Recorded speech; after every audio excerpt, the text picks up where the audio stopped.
وبركاته. وعليكم السلام ورحمة الله وبركاته. إن الحمد لله نحمده ونستعينه ونستغفره ونعوذ بالله من شرور أنفسنا ومن سيئات أعمالنا.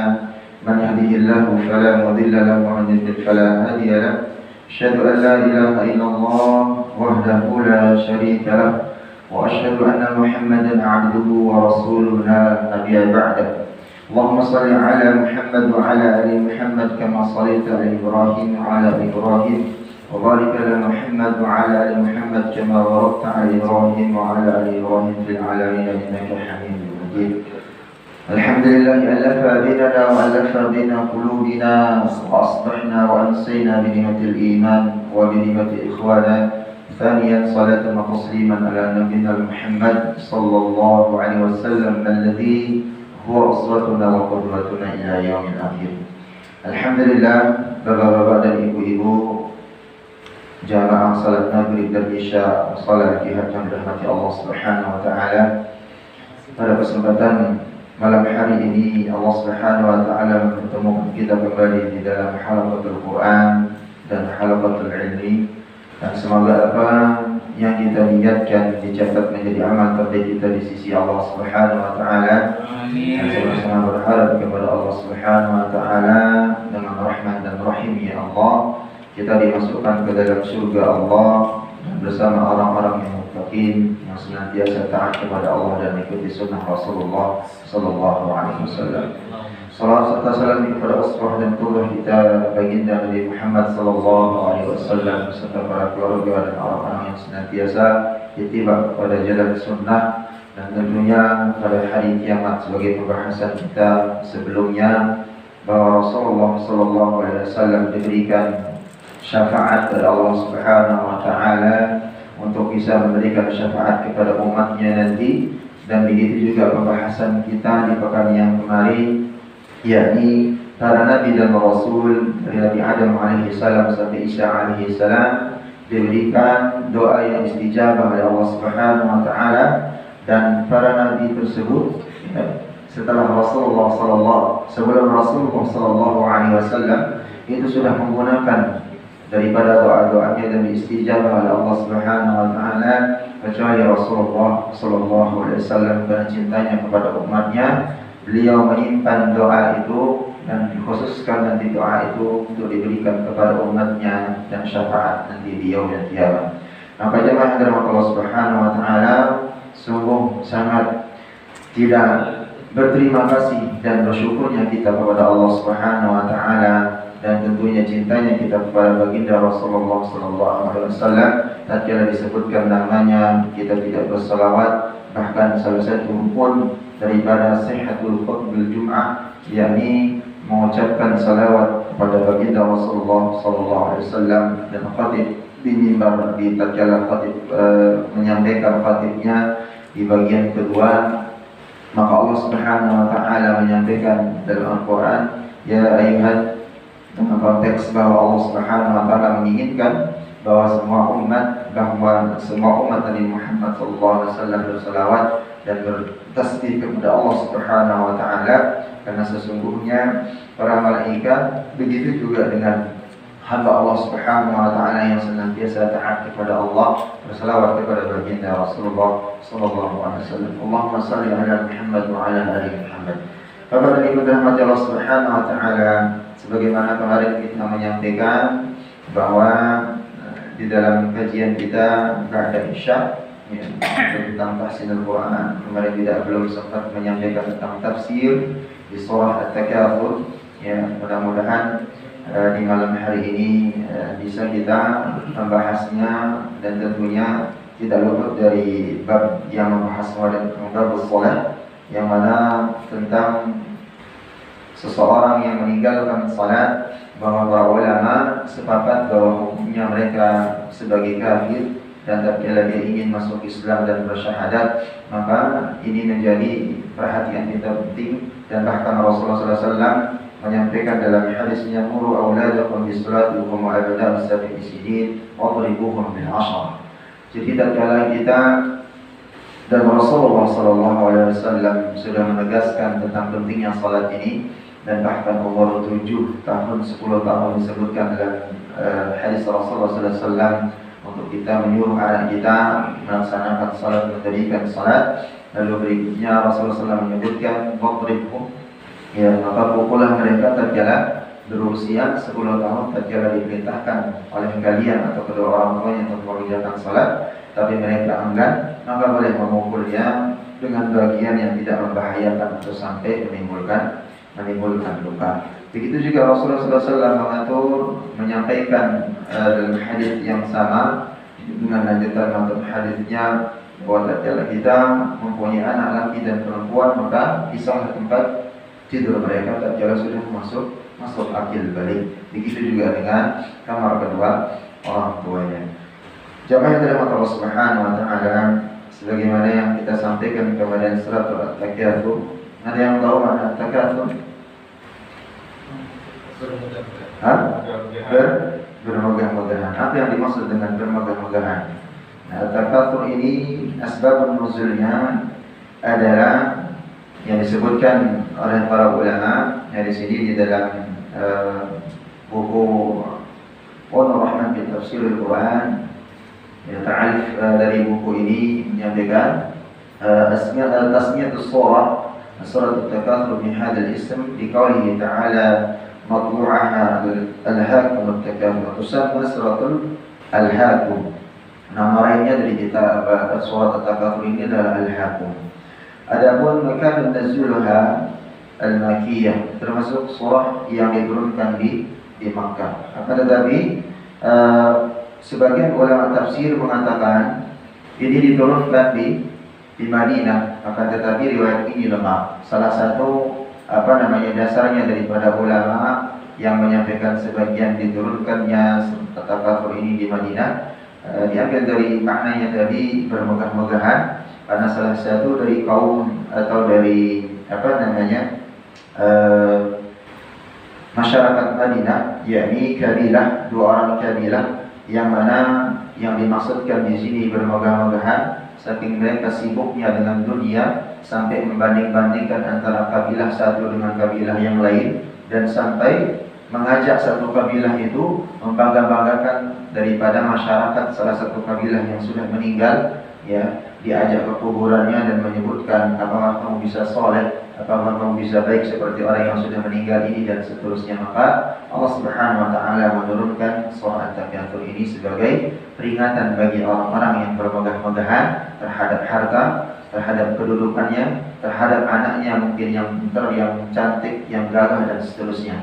Maka bermegah-megahan yang dimaksud di sini adalah di dalam surat At-Takatsur ini, bagaimana yang kemarin kita sudah baca dari at-tajwid dengan makharijul hurufnya dan kecenderungan kesalahan di tengah masyarakat, supaya nanti bisa di dalam konteks kita tilawah, ya, menggunakan atau membacanya tatkala salat 5 waktu tidak terjadi kesalahan, minimal ada kesalahan khafi atau yang ringan, tidak sampai ada kesalahan jari. Al-mawdu'u التحذير من التقصير بالأموال والأولاد وغير ذلك من أموال الدنيا. Maka di sini disebutkan bahwa kandungan di dalam surah At-Takatsur ini yakni membahas tentang bagaimana bermegah-megahannya seseorang tatkala dia hidup di dunia dan dilebihkan kepada orang-orang yang kafir yang mengindahkan daripada ibadah kepada Allah Subhanahu wa taala, yakni bermegahan terhadap amwal wal aulad, begitu juga dengan harta yang dia miliki, lalu berikut juga dengan anak yang dikaruniakan kepadanya, ya, kecantikan anaknya, kepintarannya, dan seterusnya dia umbar, dia ceritakan dan dibanding-bandingkan dengan anak-anak daripada sesama dia atau sesama temannya. Maka ini yang ditegur oleh Allah Subhanahu wa taala. Maka jamaah dari Allah Subhanahu wa taala di ayat yang pertama, Allah Subhanahu wa taala menyebutkan alhaakumut takatsur. Alhaakumut takatsur. Maka di sini kalimat alhaakumut takatsur itu memberikan makna yang mana tatkala kemarin kita membahas dia, ya, perubahan antara huruf h dengan h itu berdampak sangat besar, ya, karena di ayat yang pertama ini tatkala kita menyebutkan kalimat alhaakumut takatsur itu daripada asal katanya laha yalhi. Jadi ya laha yalhi atau laha yalha ya bil ya di sini. Lalu itu dimaknakan oleh para ulama ahli tafsir yakni menyibukkan. Ya, kalau di dalam bahasa Arab lahakum, maka nama lain dari tadi disebutkan at-takatsur ini adalah as-surah al-lahakum. Ya, al-lahakum itu makna dasarnya kalau ditarik atau dijabarkan kembali asal katanya adalah laha yalha. Jadi laha yalha maknanya adalah menyibukkan diri dari apa? Kegiatan dan aktivitas dunia sehingga dia lalai dari beribadah kepada Allah Subhanahu wa taala. Maka di sini yang perlu kita perhatikan, tatkala seseorang lalai dari ibadah kepada Allah Subhanahu wa taala sesuai dengan bab yang kita bahas dalam fikih sunnah, yakni tentang salat. Tatkala dia lalai dari salat, meninggalkan salatnya, lalu dia lalai dengan ibadah-ibadah yang lain merupakan fardu ain atau hal yang aini. Yang kemarin kita bahas perbedaan aini dengan perbedaan wajib sudah jelas ya.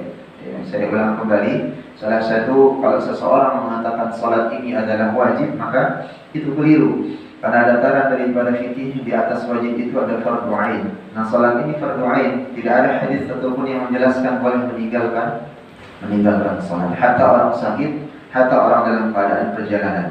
Kalau saum Ramadan, saum hal yang mengatakan Allah kutiba alaikumus-syiyam diwajibkan ya atas kalian berpuasa. Tapi Allah Subhanahu wa taala menerangkan di ayat berikutnya, "Faman kana minkum maridan aw 'ala safar."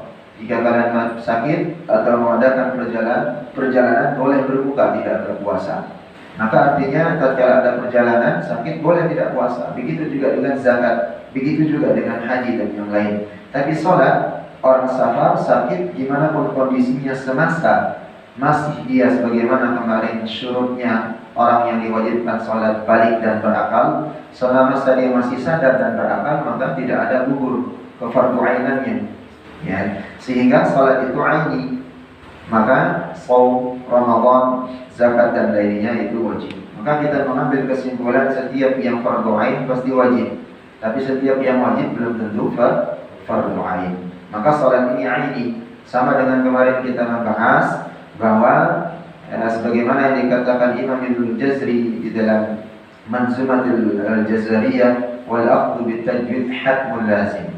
Membaca Quran dengan hukum-hukum tajwidnya hatmun lazim, hukumnya aini, fardu ain. Man lam yujawwidul Quran athimun. Kata beliau, orang-orang yang membaca Quran baik menjadi imam, tatkala tilawah, membaca dan seterusnya, dia tahu dirinya salah, belum bisa membaca Quran, tapi tidak membaca Quran dengan hukum-hukum tajwidnya athim, maka dia berdosa. Kenapa? Li'annahu bihi ilahu anzala. Karena Allah Subhanahu wa taala menurunkan Al-Qur'an kepada baginda Rasulullah sallallahu alaihi wasallam dengan talaqi, dengan dibacakan dan Rasul mendengar. Rasulullah sallallahu alaihi wasallam itu ummi, tidak bisa membaca, tidak bisa menulis, tapi menggunakan pendengaran beliau. Ya. Maka itu satu paket dengan tajwid dan tidak bisa dipisahkan.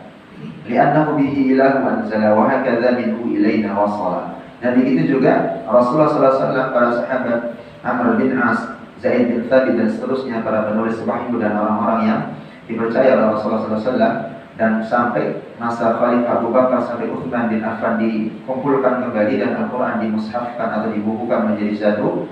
Itulah cara membaca Quran itu sesuai dengan apa yang diturunkan Jibril alaihissalam atas perintah Allah, lalu diterima oleh Rasulullah SAW. Lalu Rasulullah SAW mengajarkan atau menyimak membacakan kepada para sahabat mendengar dan menghafalkannya dan mendengarkan kembali dan seterusnya. Maka hukum membaca Quran dengan tajwid praktiknya, bukan teorinya. Jadi harus dipahami perbedaan antara praktik dengan teori berbeda. Ya, kalau orang yang banyak memahami teori saja, tapi secara praktik dia tidak ada, ya mohon maaf jadi percuma. Ya, gampang untuk kita menghafal teori, hukum bacaannya ini, tapi secara praktik dia salah, maka ini menjadi masalah. Yang penting itu adalah bagaimana tatkala kita mengaplikasikan, mengamalkannya sesuai dengan apa yang disampaikan atau yang dicontohkan oleh Rasulullah SAW. Begitu juga dengan salat. Kalau orang yang hanya memahami teori saja salatnya, teorinya ini seperti ini, takbirnya, i'tidalnya seperti ini, rukuknya seperti ini, tasyahudnya seperti ini, tapi dia tidak sholat, percuma. Atau mungkin mempunyai pemahaman yang berbeda, boleh nitip sholat, dititip saja, maka itu salah. Karena Rasul mengatakan sallu kama ra'aitumuni usolli, sholatlah kalian sebagaimana kalian melihat aku mengerjakan sholat. Gimana cara rukuknya, takbirnya seperti apa, dan seterusnya sampai dengan salam. Maka jemaah dalam Allah Subhanahu wa taala, yang dimaksud dengan at-takatsur di sini laha yanha adalah orang yang menyibukkan diri dengan sesuatu sehingga mengabaikan dirinya dari pekerjaan yang utama. Ya. Jadi Allah mengatakan alhaakumut takatsur hatta zurtumul maqabir. Nah, di sini Syekh Al-Wahhab Az-Zuhaili menafsirkan ya yang disebutkan oleh tentang orang yang berbangga-bangga dengan hartanya, tentang at-takatsur ini, yakni orang-orang yang senantiasa membangga-banggakan harta yang dimilikinya. Begitu juga dengan istri, dengan anak keturunan, begitu juga dengan jabatan dan kawan yang dia miliki. Saya punya kawan pejabat, saya punya kawan orang kaya, dan itu dibanggakan, diceritakan dan seterusnya, sehingga menarik simpati seseorang sehingga dia lalai dari ibadah kepada Allah Subhanahu wa taala. Timbul riyanya, timbul ujubnya, timbul dia menggibah dan seterusnya, atau menjelekkan dan merendahkan saudara sesama muslimnya. Dan ini yang dikecam oleh Allah Subhanahu wa taala dengan menurunkan surah at-takatsur ini tatkala dua orang kabilah yang saling membanding-bandingkan satu sama lain. Hatta zurtumul maqabir, sampai kamu masuk ke dalam kubur. Kubur, nah di sini serapannya sebenarnya Indonesia itu banyak mengambil dari bahasa Arab. Ya, kubur itu asalnya bahasa Arab. Ya, jadi kubur itu asalnya bahasa Arab. Ya, zurtukum, nah zur. Ya, kalau diluaskan atau dengan kata seakan dengan ziarah, maka kata-kata ziarah kubur itu bahasa Arab, bukan bahasa Indonesia. Maka asal katanya zurtum, hatta zurtum, ya, mul maqabir, sampai kamu masuk ke dalam kubur. Maka zurtum seakan dengan ziarah yang artinya kunjungan. Jadi kita nanti masuk ke dalam kubur itu hanya mengunjungi saja, bukan kekal di dalamnya. Makanya orang yang diadab di dalam kubur, ya, dia menganggap, kemarin kita sudah pernah membahas, orang yang diadab di dalam kubur, di alam barzah itu, ya, dia berdoa kepada Allah, ya Allah, segerakan hari kiamat supaya sudah diselesaikan azab yang dia diberikan oleh Allah Subhanahu wa taala. Dia kira itu sudah selesai di kuburan, tapi tidak. Kata zurtum itu hanya mengunjungi saja, jadi tempat singgah doang. Sementara azab ada, nikmat ada. Maka sering kita melantunkan doa, Allahumma ja'al kuburahum rawdatan min riyadil jinan. Ya Allah, jadikan kuburan saudara kami, ya, laki-laki atau perempuan, menjadi kuburan yang mana seperti surga teman-teman surga. Wa la taj'al quburahum kufratan min kufratil niyar. Jangan jadikan kuburannya menjadi fitnah atau seperti di dalam api neraka. Karena itu tempatnya zur, hanya kunjungan. Tumul maqabir. Ya. Al-qadir, ya, maqabir itu maknanya adalah sama dengan makna maqbarah. Kalau qadir itu satu kuburan, maqbarah banyak kuburan. Ada beberapa dari kuburan atau tempat pemakaman. Nah, makanya di sini Rasulullah SAW mengatakan nahakum an ziyaratul qubur. Ya, suatu ketika Rasul mengatakan aku melarang kalian untuk berziarah ke kuburan, fazuruha, maka sekarang boleh kalian mendatangi kuburan dengan tujuan apa? Mengingat kematian dan mendoakan orang yang sudah meninggal. Maka setiap kita masuk ke kuburan, kita berdoa. Ada doanya? Ada yang masih ingat? Apa? Assalamualaikum ya ahli atau ya ahlal? Ya ahlal kubur. Terus? Insyaallah doang. Awalnya dulu. Langsung insya Allah aja ya. Emang insya Allah kita akan masuk ya.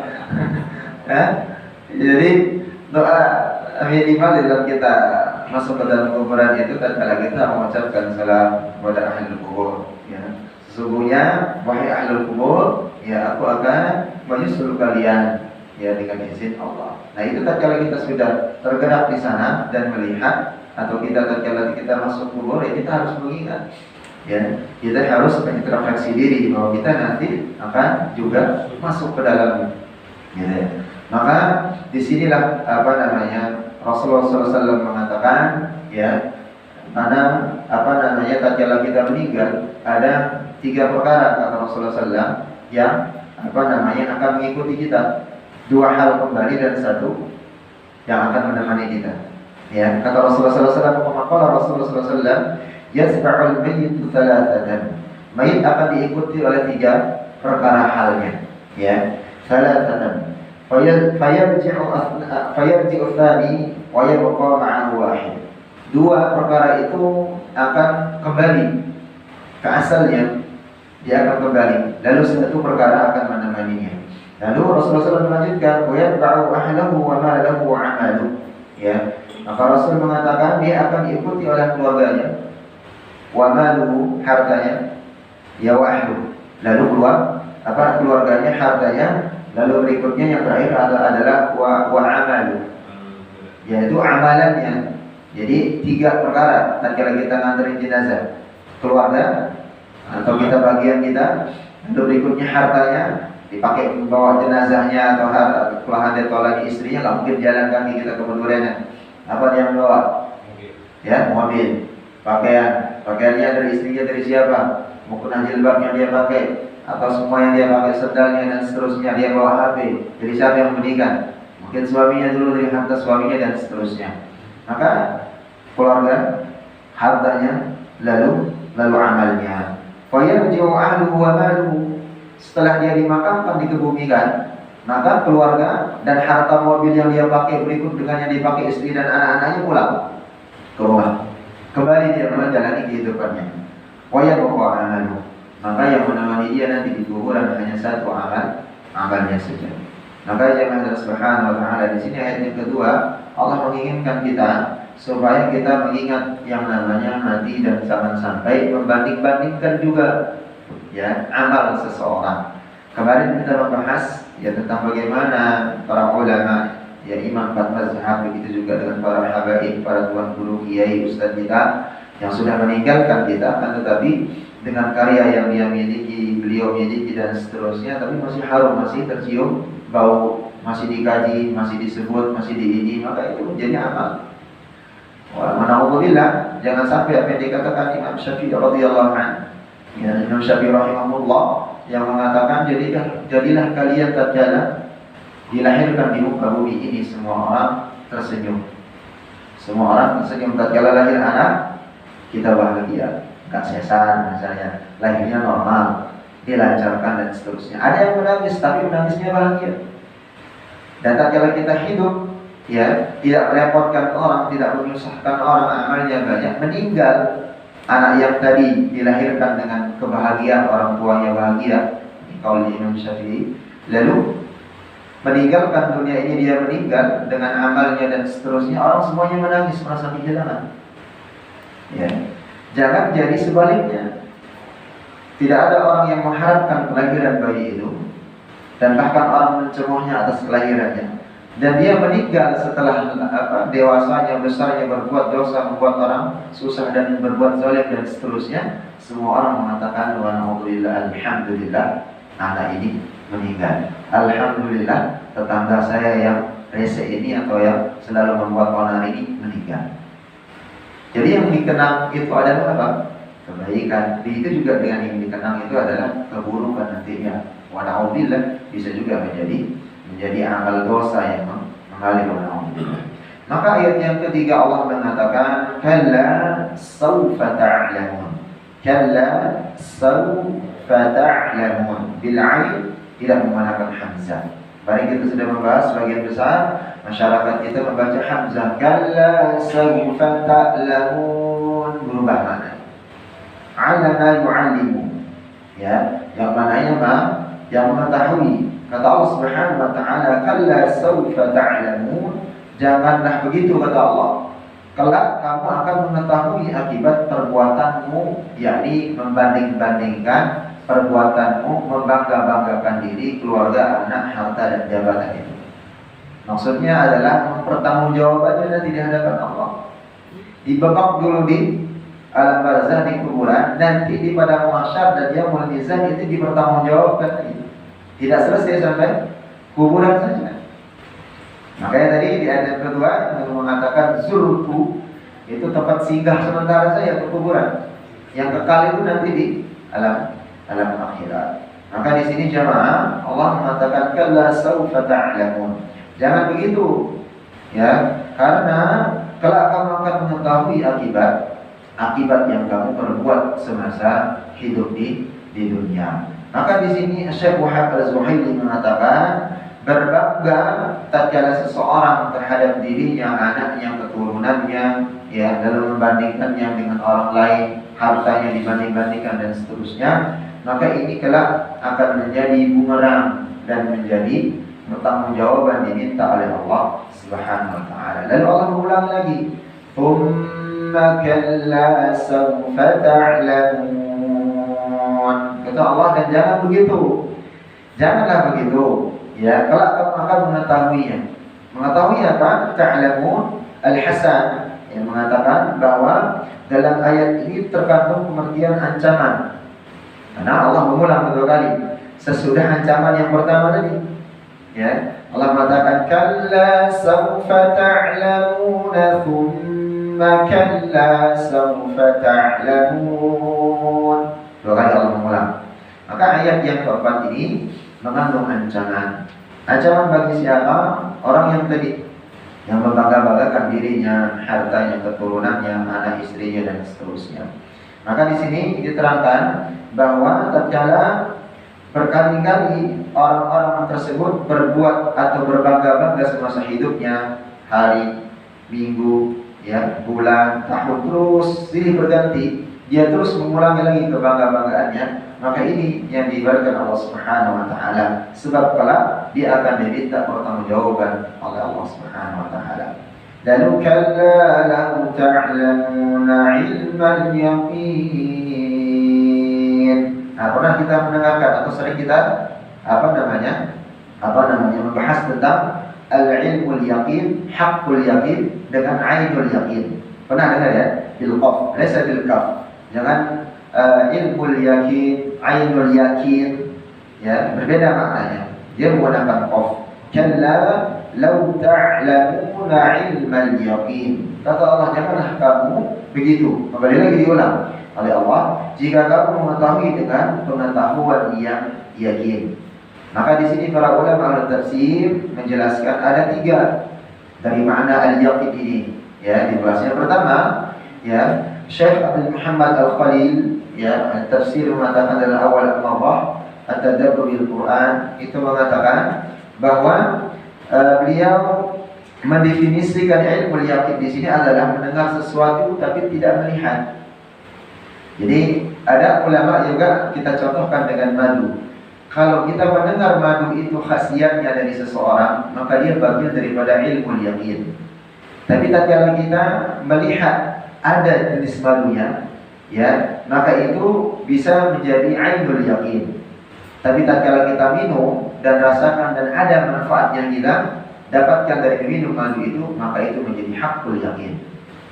Maka di sini nanti di ayat selanjutnya Allah Subhanahu wa taala ingin menerangkan tentang apa? Tentang bagaimana ilmu yakin, ya, mendengar sesuatu tapi tidak dengan cara melihatnya, sedangkan ainul yakin dia melihat barangnya dan itu terjadi, dan itulah yang dikatakan nanti oleh Ibnu Katsir rahimahullah menjelaskan, jika kalian mengetahui dengan pengetahuan yang sebenarnya, niscaya kalian tidak akan terlena dengan dunia, tidak akan terlena atau tidak menyia-nyiakan yang namanya beribadah kepada Allah atau membangga-banggakan diri, anak, harta, jabatan dan seterusnya. Karena kenapa? Ya, karena kata Imam Katsir, tatkala orang lupa mengerjakan salat, lupa dia beribadah kepada Allah Subhanahu wa taala, lupa bahwa Allah Subhanahu wa taala Maha Basar, ya, tatkala kita mengucapkan di ayat kursi la ta'khudhuhu sinatun wa la naum, Allah itu tidak tertidur dan mengantuk dari pengawasan hambanya. Artinya Allah Maha melihat kapanpun kita, dimanapun Allah Subhanahu Wa Taala mengetahui apa yang kita kerjakan. Ya, nah sehingga di sini tatkala ini Imam Ibnu Katsir mengatakan sampai masuk ke kuburan, ya, itu ternyata Allah Subhanahu Wa Taala akan memperlihatkan bagaimana azab, bagaimana balasan bagi orang-orang yang membangga-banggakan dirinya dan melalaikan diri dari beribadah kepada Allah Subhanahu Wa Taala. Lalu di ayat ke-6, la tarawunnal jahim. Nah di sini penjelasan ayat yang kelima tadi, kalla law ta'lamuna 'ilmal yaqin la tarawunnal jahim. Saya kamu benar-benar apa? Rauna, ro'a, melihat, menyaksikan neraka jahim. Ya, neraka jahim. Maka disinilah Allah Subhanahu Wa Taala mengatakan, kalla law ta'lamuna ilmal yaqin. Dengan ilmu yakin, ya, dengan melihat, dengan gamblang benar-benar melihat nanti orang yang dimasukkan ke dalam neraka Allah Subhanahu Wa Taala. Dan kita juga bisa melihat secara langsung orang yang dimasukkan ke dalam surga Allah Subhanahu Wa Taala. Ya, ini maksudnya di sini al-yaqin. Nah, sehingga kalimat haqqul yaqin, ainul yaqin. Nah, ada orang yang melihat, ada orang yang masuk ke dalam neraka wa na'udzubillah, dia merasakan dan mengenal dengan haqqul yaqin. Benar-benar terjadi dan benar-benar dimasukkan ke dalam api neraka tatkala dia membanggakan dirinya, ya, hartanya, anak keturunannya, jabatannya dan lain-lain. Lalai namanya di dalam api neraka wa na'udzubillah. Maka di sini Allah yang menyampaikan, ya, di dalam ayat Al-Quran, ya, bahwa Allah Subhanahu Wa Taala mengampuni, ya, segala dosa khilaf hambanya, ya, tatkala dia datang meminta ampun kepada Allah dan bertaubat. Akan tetapi satu amalan yang tidak bisa diampuni Allah Subhanahu Wa Taala, yakni syirik kepada Allah. Maka kenapa Rasulullah SAW di dalam sejarah, kalau kita lihat Sirat Nabawiyah, itu yang ditekankan sampai 13 tahun, yaitu di rumahnya Arqam bin Arqam, yaitu tentang tauhid, ya, beribadah, bertauhid kepada Allah, benar-benar yakin kepada Allah Subhanahu Wa Taala, yang menyembah kepada Allah, jangan sampai mensekutukan Allah Subhanahu Wa Taala, sehingga terbentuk generasi-generasi yang kuat seperti Bilal bin Rabah, sampai dia berani melawan tuannya, sampai ditindih dengan api yang dengan batu yang luar biasa beratnya di padang pasir yang tandus, yang saat sekarang mungkin kalau musim haji itu 50 sampai 55 derajat itu kita sudah meleleh, udah dehidrasi, sampai pemerintah Saudi itu nyemprotin air minum sampai ini nggak bisa. Nah, itu 1400 tahun yang lalu gimana panasnya? Berarti kan berlipat ganda. Bisa saja titik daripada mendidihnya air itu berapa derajat? 100. Berarti musim haji itu bisa 45-50. Berarti kita bayangkan, kita flashback 1400 tahun yang lalu bahkan lebih. Bisa saja lebih dari 100 derajat. Nah, itu ditindih Bilal bin Rabah. Dia mengatakan ahad sampai ditindih dengan batu di atas, batuan yang cadas juga, tapi tetap dia bertauhid. Itu generasi. Bagaimana Amr bin As, bagaimana sahabat-sahabat yang lainnya ditempa oleh Rasulullah SAW, sehingga Allah Subhanahu Wa Taala tatkala menyampaikan, ya, innallaha la yaghfiru an yushraka bihi wa yaghfiru ma duna dzalik. Allah Subhanahu Wa Taala mengampuni segala dosa dan salah hambanya, ya, semuanya, kecuali tidak akan mengampuni salah satu perbuatan ini syirik yang tidak menyembah pada Allah Subhanahu Wa Taala. Nah, sekarang bentuk kesyirikan ini sudah banyak berubah, ya. Jadi kalau kita tidak menyadarinya, itu bisa menjadi hal kita terjerumus kepada kesyirikan, atau kita terjerumus kepada hal yang mana dibenci oleh Allah Subhanahu Wa Taala. Ya, salah satunya yang terkadang kita tidak menyadarinya adalah mungkin tidak ada berhala lagi. Tidak ada berhala secara zahir kita mata kita lihat memang tidak ada. Tapi tatkala kita sudah terlena, mohon maaf, ya, dengan istri, ya, yang mohon maaf, yang mungkin tidak terbimbing dengan baik, anak yang tidak terbimbing dengan baik waktu salat Allahu Akbar masih dibuai sama istrinya, ya, disentuh-sentuh, mas ajak ke masjid, masih nanggung ini dan seterusnya, itu bisa jadi berhala juga. Ya, anak begitu juga dan seterusnya. Atau kita terbuai dengan anak karena saking sayangnya dengan anak kita. Karena Allah yang kemarin kalau bapak-bapak masih mengetahui informasinya, ya dengan semoga Allah Subhanahu Wa Taala mensyahidkan, mudah-mudahan dilapangkan kuburannya salah satu murid SMA 9 yang kemarin meninggal, yang di depan KB sering terjadi kecelakaan di sana itu. Ya, pesan kepada bapak-bapak, ya bukan tempatnya angker dan seterusnya bertumbal, tidak, terus syirik lagi kalau mau tumbal lagi nanti, ya tidak ada istilah tumbal memotong kepala sapi dan seterusnya, tidak. Ya, yang pertama memang tetap itu aja Allah Subhanahu Wa Taala, tapi ini buah juga harus perhatian bagi kita, karena orang tua itu saking sayang kepada anak, tapi salah menempatkan kesayangannya terhadap anaknya. Apa yang diminta anak semua dituruti, bahkan yang kira-kira secara logika atau hitung-hitungan orang tua atau kita dulu pernah masih muda itu berbahaya, diberikan saja. Ya, seperti motor sport, ya, anak tunggal sayang dan seterusnya. Kabarnya meninggal ini memang 2 anak, tapi kemarin sempat informasi memang ibunya pramugari atau dia bapaknya yang ini, tapi bapaknya aparat orang ada, ya, tapi tidak terlalu banyak bergaul, anaknya baik. Ya. Tapi karena memang di sana kondisi berapa kali kejadian itu memang kalau bapak perhatikan dari gerbang geraha, ya, itu kondisinya memang nikung kalau nggak kita ketahui. Ya. Jadi kalau kemarin kan dia mau menyalip tapi nggak sempat kesalip, tiba-tiba ngerem mendadak, jatuh masuk dan dilindas sama mobil yang di depan. Ya. Ya, jadi di sana itu kondisinya agak nanjak dan berbelok. Tapi kalau datang dari Tugu Bambu di sini, ya itu turunan.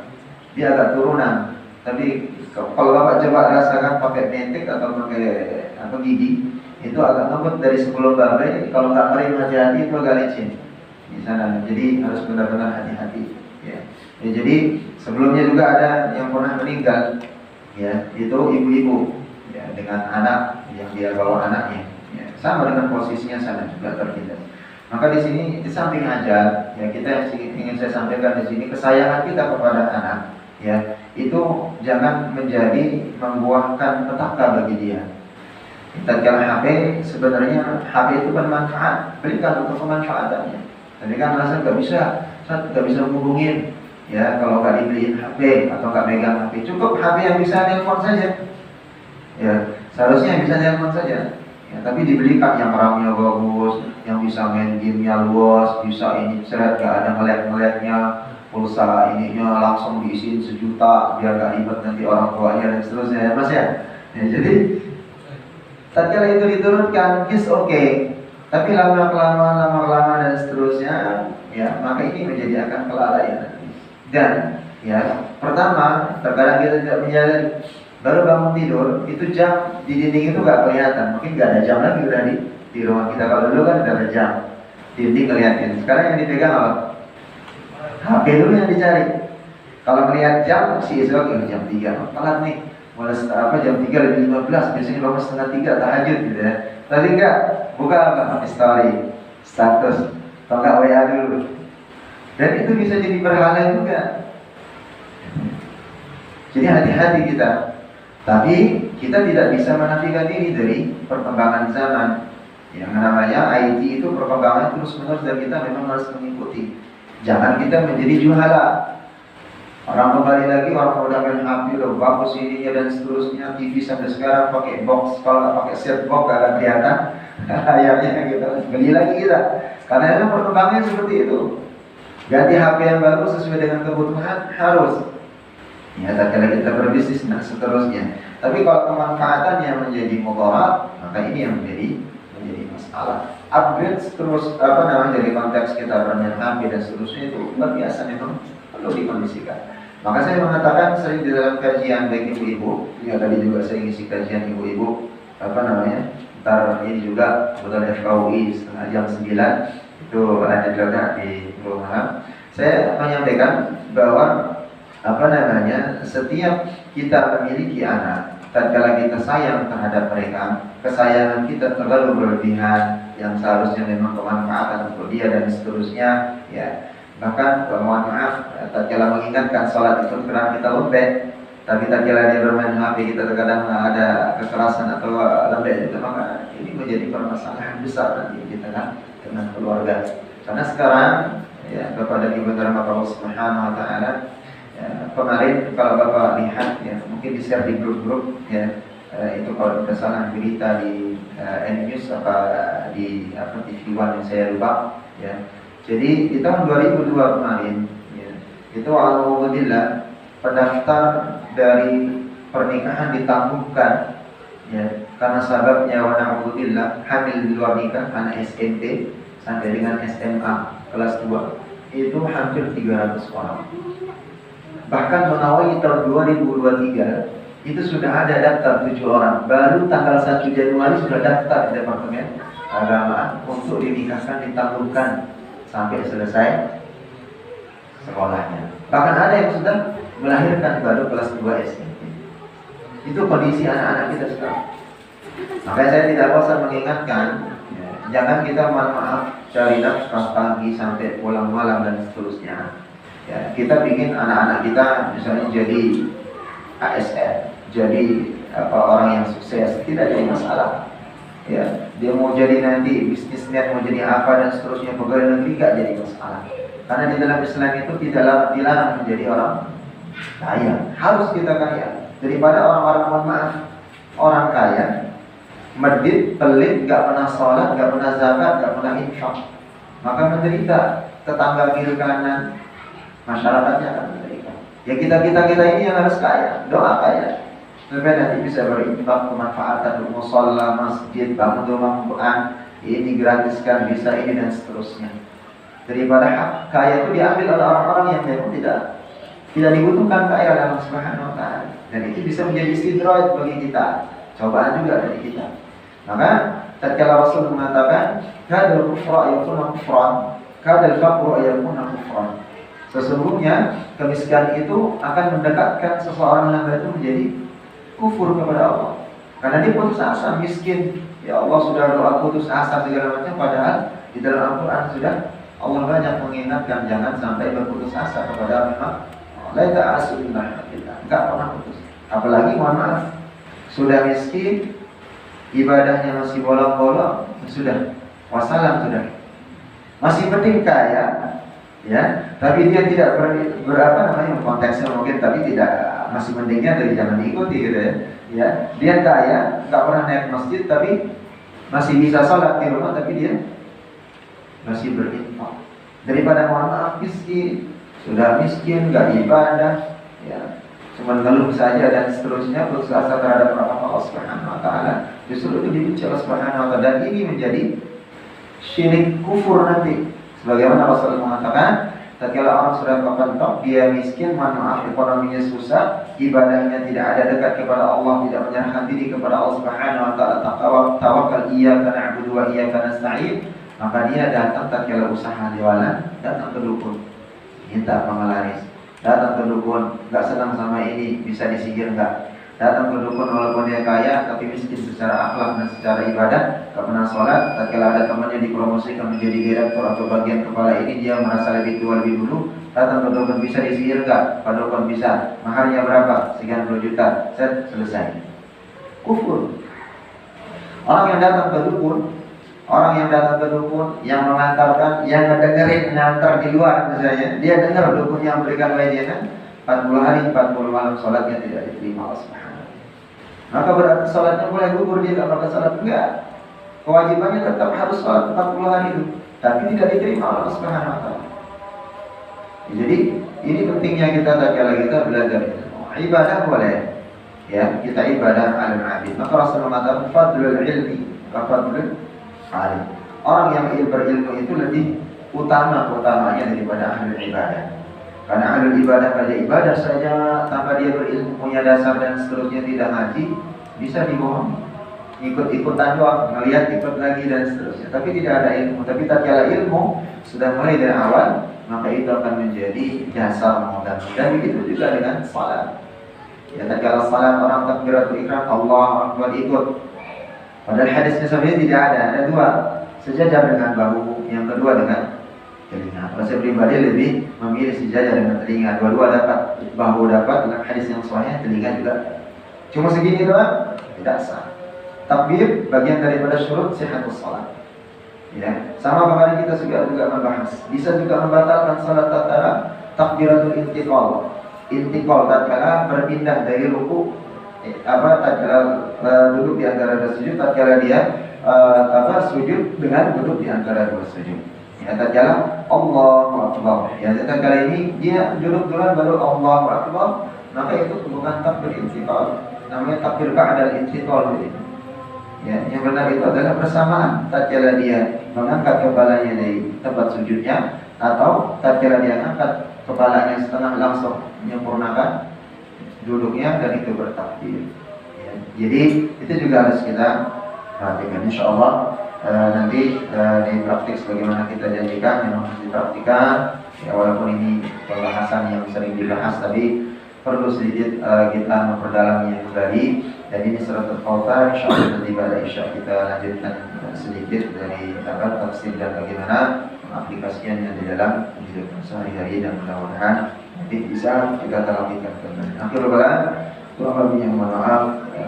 Akhirul kalam, wassalamualaikum warahmatullahi wabarakatuh.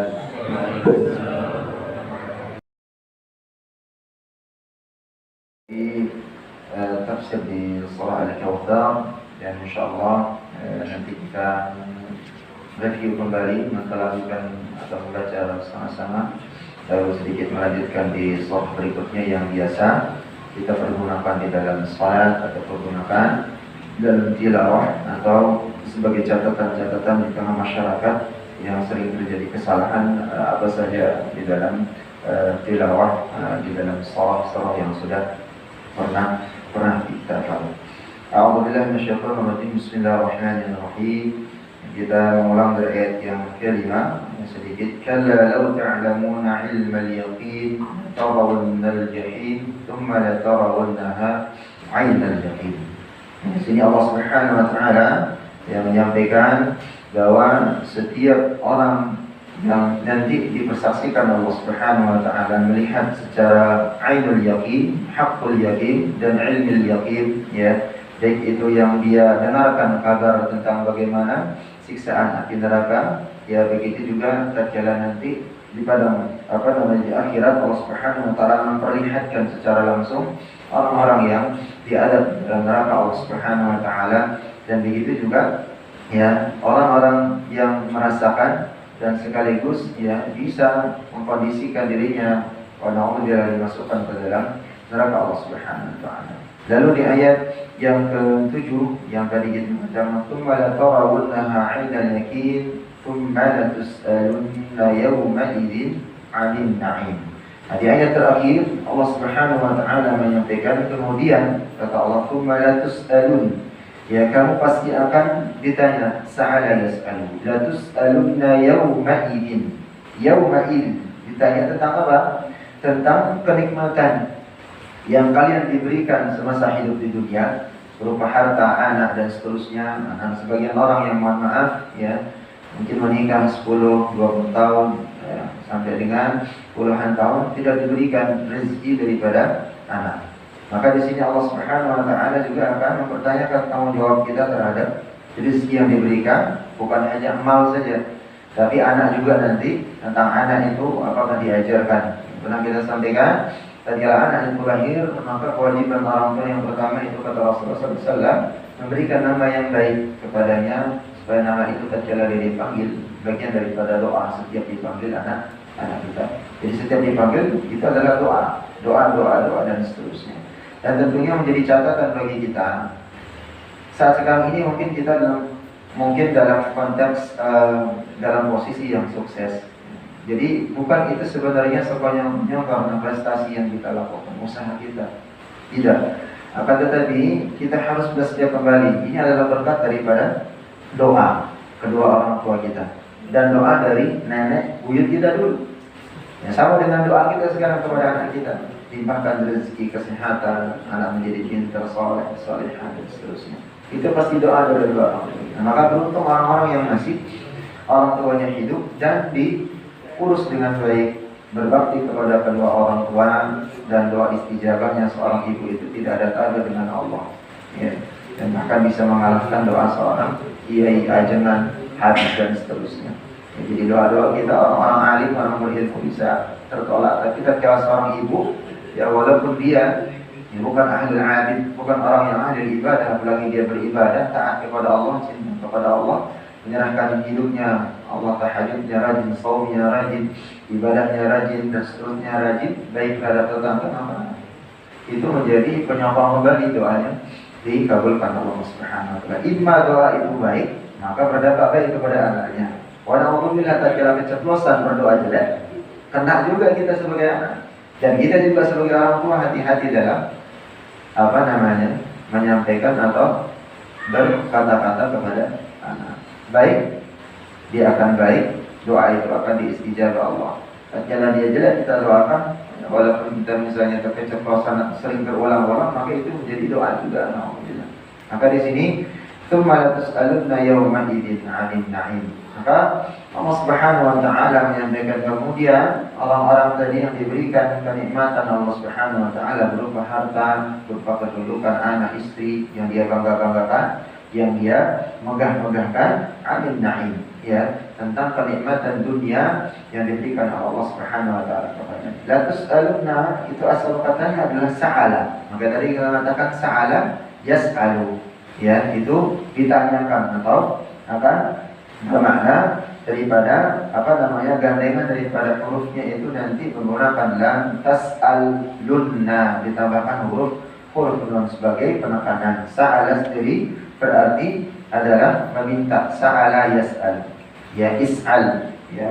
Jadi di sana dia meminta baik materi maupun tentang informasi. Maka di sini Hasan Al-Basri berkata, ya, bahwa qaulu ta'ala yang mengatakan tentang kalimat la tus'alunna yawma idzin 'anil na'im, ya, beliau menyampaikan bahwa kalimat yang di mana salafus saleh terdahulu, ya, mengategorikan, ya, dari mana seseorang itu tatkala makan pagi atau sarapan, ya, itu lalu dia makan malam dari pagi, ya, makan pagi lalu makan malam, ya, sebagai kenikmatan yang luar biasa, ya, di zaman salafus saleh. Lantas bagaimana dengan kita yang makannya tiga kali dari dalam sehari? Jadi salafus saleh itu makan pagi lalu lanjut makan malam, itu merupakan kenikmatan yang luar biasa. Lalu bagaimana dengan nikmat yang diberikan Allah? Kadang kita makan 3 kali sehari, lalu belum tambah lagi siangan dikit batagor, tambah lagi ada somainya, ada gorengannya, ya. Kalau nggak kesentuh nasi, orang Indonesia belum makan, ya. Padahal pagi itu makan gorengan, makan buras, makan ini, roti, belum sarapan karena belum makan nasi uduknya atau nasinya. Maka ini bagian daripada kenikmatan dari Allah Subhanahu wa taala. Maka di sini Allah Subhanahu wa taala, ya, sebagaimana disampaikan oleh Sayyid Qutb di dalam tafsirnya fi Zilalul Quran, menjelaskan bahwa rincian sungguhnya kalian akan ditanya, ya, bahkan lebih detail ditanya harta itu dapat dari mana, dibelanjakan untuk apa, ya, terus anak dapat anak, istri apakah diajarkan tentang salat, anak diajarkan tentang salat tidak, dididik dengan baik enggak, mengingat Allah terus dan seterusnya. Maka disinilah puncak daripada kehidupan kita nanti yang kekal di akhirat. Tatkala catatan-catatan yang Allah Subhanahu wa taala sampaikan kepada kita, karena kita nanti masing-masing akan diberikan catatan. Tatkala dia baik, maka kembalinya juga akan baik, jannah. Tapi tatkala dia buruk, na'udzubillah, maka dikembalikan kepada neraka jahanam Allah Subhanahu wa taala. Yang kemarin di dalam soal kemarin kita bahas, yang sebelumnya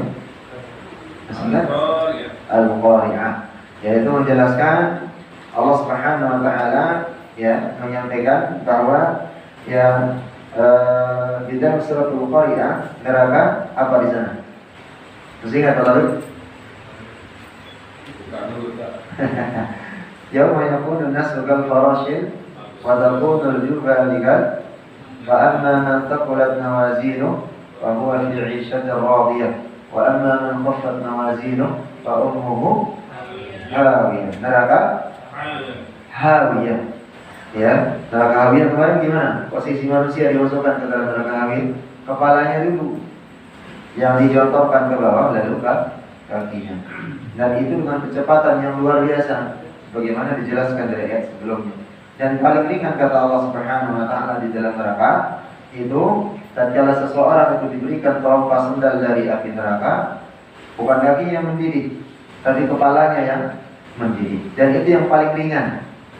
Ya, dan itu yang paling ringan. Alhamdulillah.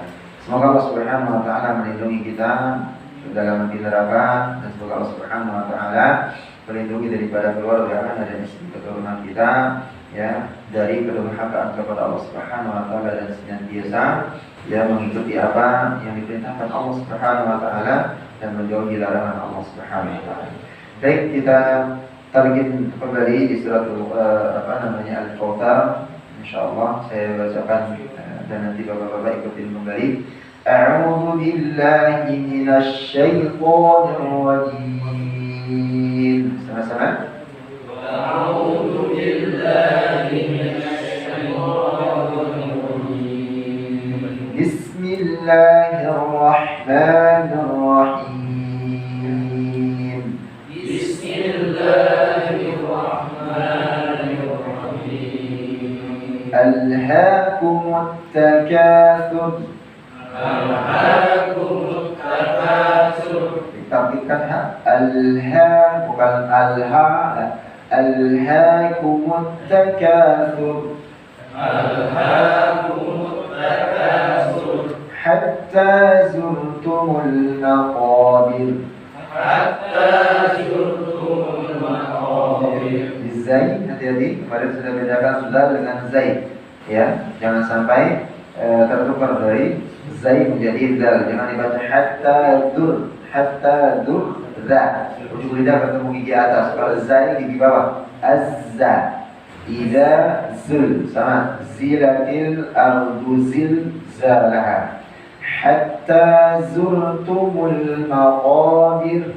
Coba. Hatta zurtumul maqabir. Kalla sawfa ta'lamun. Kalla sawfa ta'lamun. Thumma kalla sawfa ta'lamun. Thumma kalla sawfa ta'lamun. Layinkan waw, bukan mad layin ya. Saufa, jangan sau, enggak. Ya, layin dengan mad layin beda. Kalau di Rasul Muqtani, ya, mad layin itu waw itu tidak ada sukunnya, tidak ada baris matinya.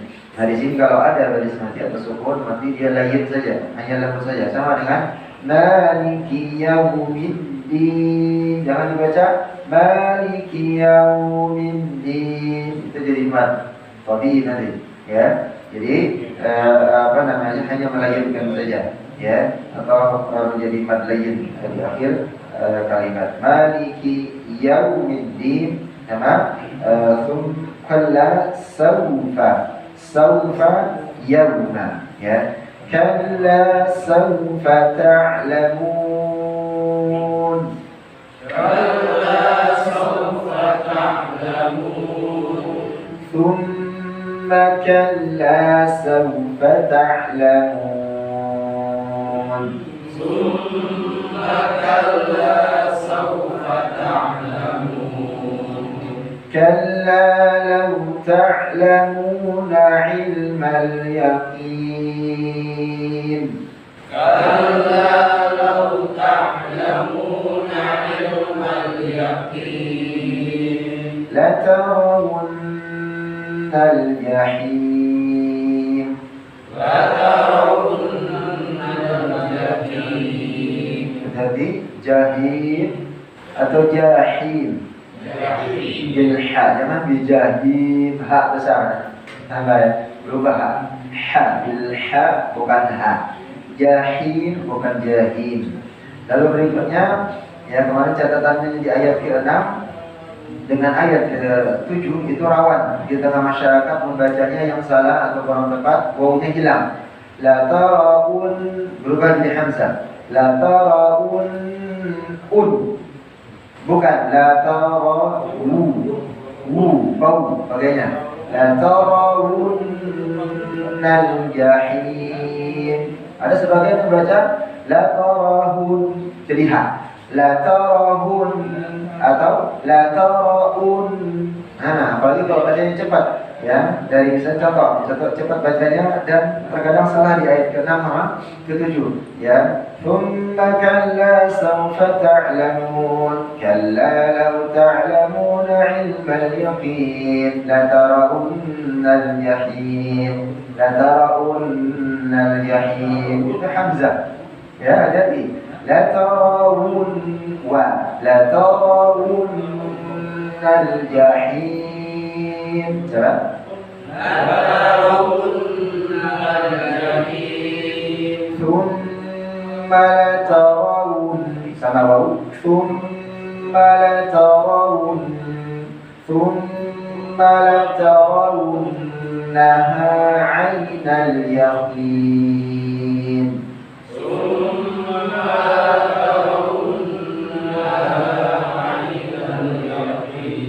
Ya, sama di sini pakai la tarawu, ya, bukan u, ya. Sekali lagi saya ulang. Tsumma la tarawunnaha 'ainal yaqin. Coba. Tsumma la tarawunnaha 'ainal yaqin. Tsumma la tus'alunna yawma'idhin 'anil na'im. Tsumma la tus'alunna yawma'idhin 'anil na'im. Nun tasydid kedua ditahan, nun tasydid lagi ditahan, ya. Di sana ada gunnah lil musyaddadah, gunnah lil musyaddadah, yawma'idhin izhar halqi, lalu gunnah lil musyaddadah lagi itu apa tadi? Aninna qamariyah atau syamsiyah? Syamsiyah, aninna, ya. Jadi di sana ditahan 3 tempat, mim, nun lagi. Tsumma la tus'alunna yawma idzin 'anil na'im. Coba. Tsumma la tus'alunna yawma idzin 'anil na'im. Ya, akan mudud. Jadi istiqamatul mudud. Jadi sama memanjangkan atau menahan dan juga memanjangkan. Baik, sama-sama coba diulang dari ta'awud dan al-basmalah. Saya tidak contohkan. 1, 2, 3.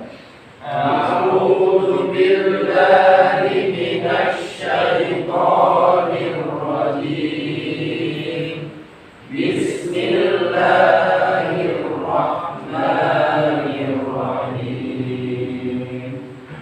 Alhaakumut takatsur hatta zurtumul maqabir kalla sawfa ta'lamun summa kalla sawfa ta'lamun. Tawassul fil 'ain tamam. Thumma kalla sawfa ta'lamun.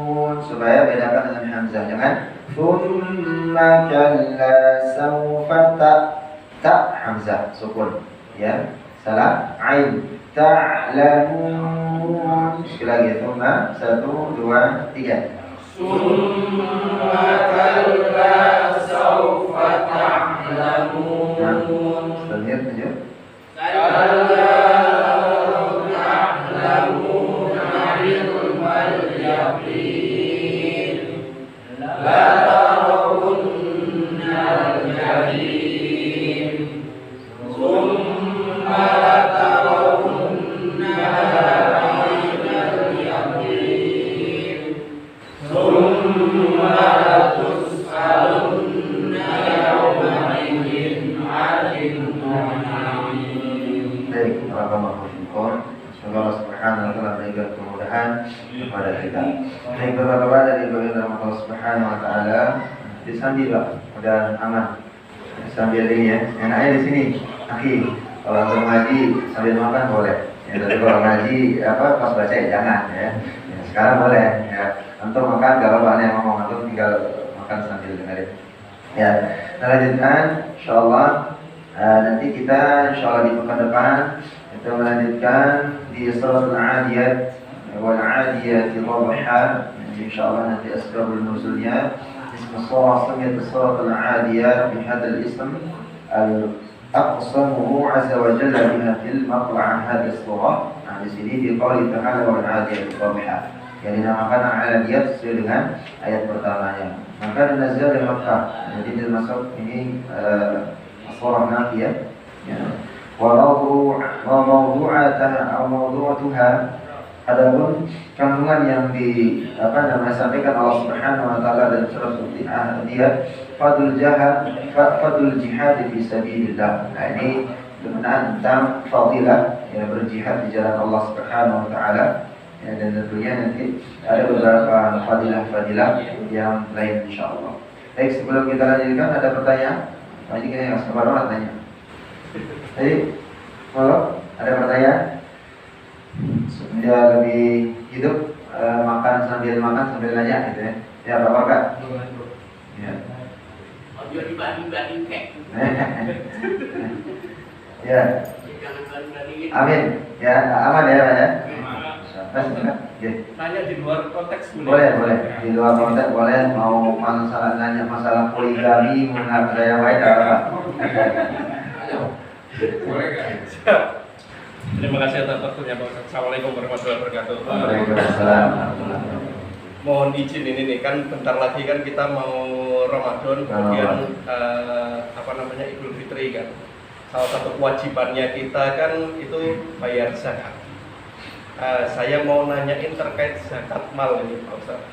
Jadi kan kalau setahu saya di zaman Rasul itu zakat mal itu dikumpulkan, kemudian kan nanti keperluannya kan dipakai untuk misalkan buat tabungan, buat rumah sakit dan lain sebagainya ya.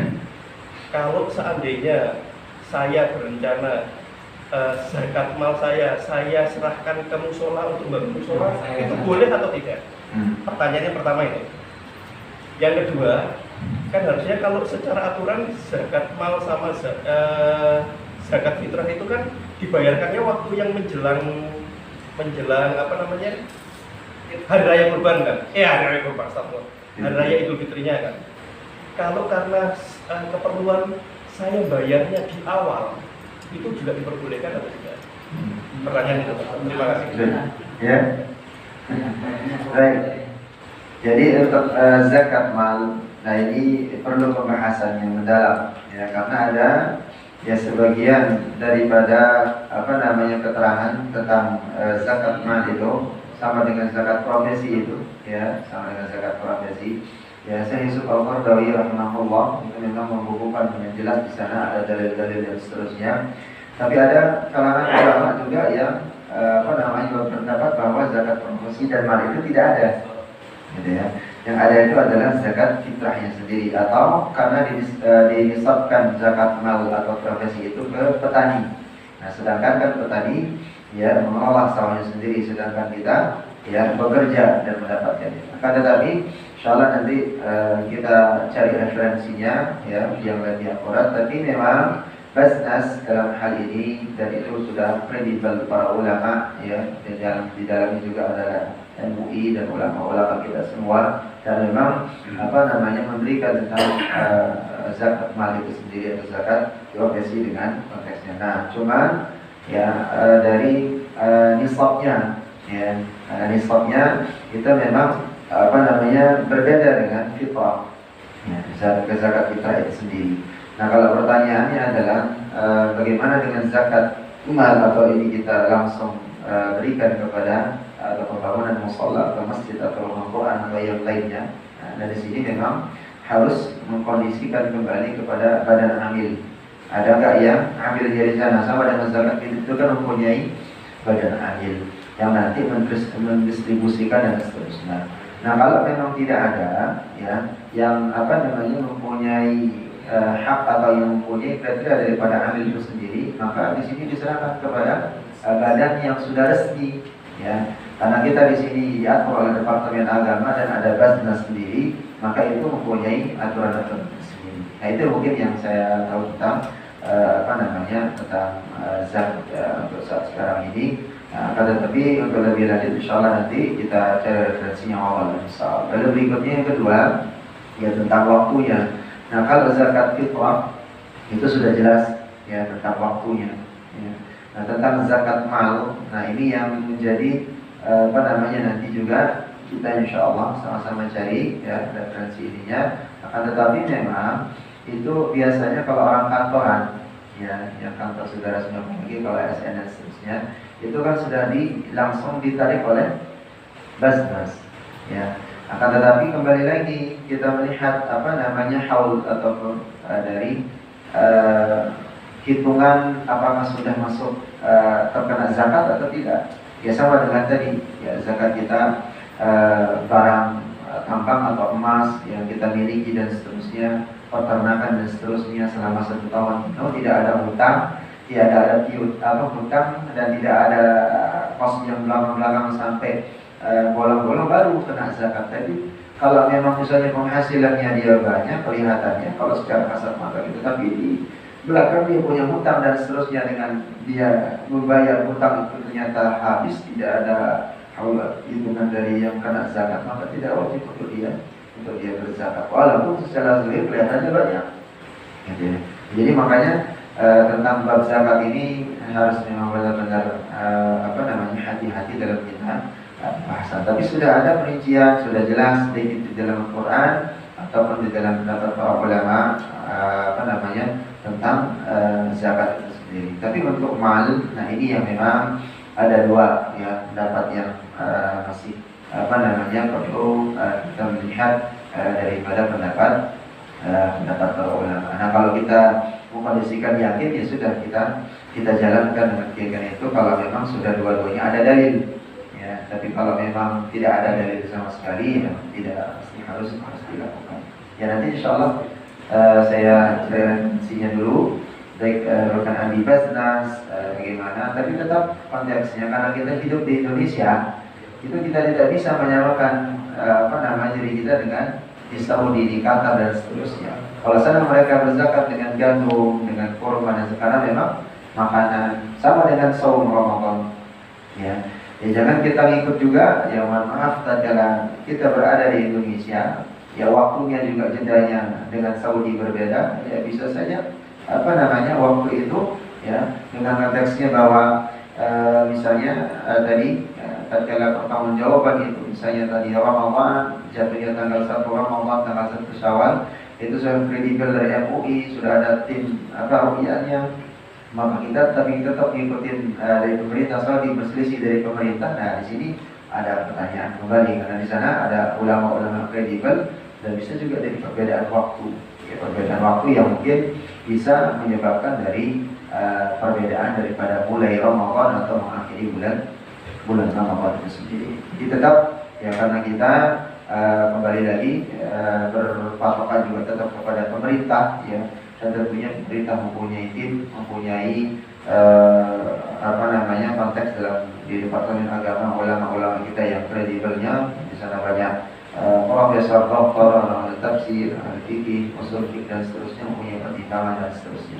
Sekira seperti itu ya. Insyaallah nanti kalau tidak memuaskan, nanti insyaallah sama-sama kita cari referensinya. Insyaallah mudah-mudahan pekan depan sudah bisa kita sedikit bahas karena memang 61 hari lagi Ramadan, sudah masuk ke bulan Rajab, lalu Sya'ban dan Ramadan. Hari itu juga mungkin evaluasi kembali Idul Kurban kita kemarin, apa yang kurang ini ya harus dipersiapkan kembali. Masalah Juli ya, apa Maret Kurban Mei ya, Mei itu. Tahun kemarin kita Mei masih puasa ya, masih suasana setelah Ramadan. Ya, jadi perguliran waktu sudah makin cepat dan mudah-mudahan bisa kita perbaiki kembali insyaallah. Seperti itu Pak. Afwan kalau belum kita tuntaskan untuk jawab insya Allah nanti kita sama-sama aja. Jadi ada yang lain? Saudi? Salam nih. Mau tanya apa hukumnya kita makan di dalam masjid atau tidur di luar masjid? Iya. Hukumnya, ya jadi kalau melihat sejarah masjid, ya di zaman Rasulullah SAW, An-Nabawi itu pusat semuanya, ya. Jadi pusat semuanya, pengaturan strategi perang, politik, ya tentang strategi berdagang, berjual dan segala macam itu ada di dalam masjid. Dan ada pun makan, ya dari kita tasyakuran misalnya kondisinya atau makan sekedar di masjid itu tidak mengapa, ya asalkan jangan sampai jadi melalaikan dari ibadah waktu orang sholat untuk masih makan. Tapi kalau hadis yang jelas itu tidak boleh berniaga atau bertransaksi di dalam masjid itu. Nah, tetapi maka di haul masjid di bawahnya mungkin kekhawatiran saja, kehati-hatian, ya. Kalau di mazhab Syafi'i, kenapa orang-orang kita di kampung kadang tidak sungkan di dalam masjid makan, takutnya kotor dan itu menjadi najis. Tapi kalau bahannya itu tidak bagian daripada barang najis maka tidak mengapa. Dan bahkan di kampung saya, di daerah saya, ya saking kehati-hatiannya di Lombok itu, ya. Jadi masuk orang yang haid, ibu-ibu yang haid yang tidak sholat itu tidak boleh masuk ke gerbangnya masjid musola. Jadi itu kita punya gerbang atau kolam renang itu nggak boleh. Gitu ya, sampai seperti itu, takut nanti darah haidnya itu berjajar, itu khawatirnya. Kalau zaman dulu iya, kalau sekarang kan sudah modern, ya sekarang sudah beralatnya segala macam dan seterusnya. Dan bahkan pendapat para ulama sebagian boleh dia mengikuti pembelajaran, boleh, gitu ya, selama tatkala dia sampai mengkondisikan diri. Kalau seandainya seorang perempuan dia kuliah, ya terus tidak boleh kan membaca Quran, memegang mushaf dan seterusnya, tetapi sababnya karena ujian Qurannya dia tidak lulus karena tidak bisa membaca sababnya haid, maka dibolehkan sabab darurah. Maka di sini untuk makan. Nah kalau merokok, nah ini yang jadi masalah, ya.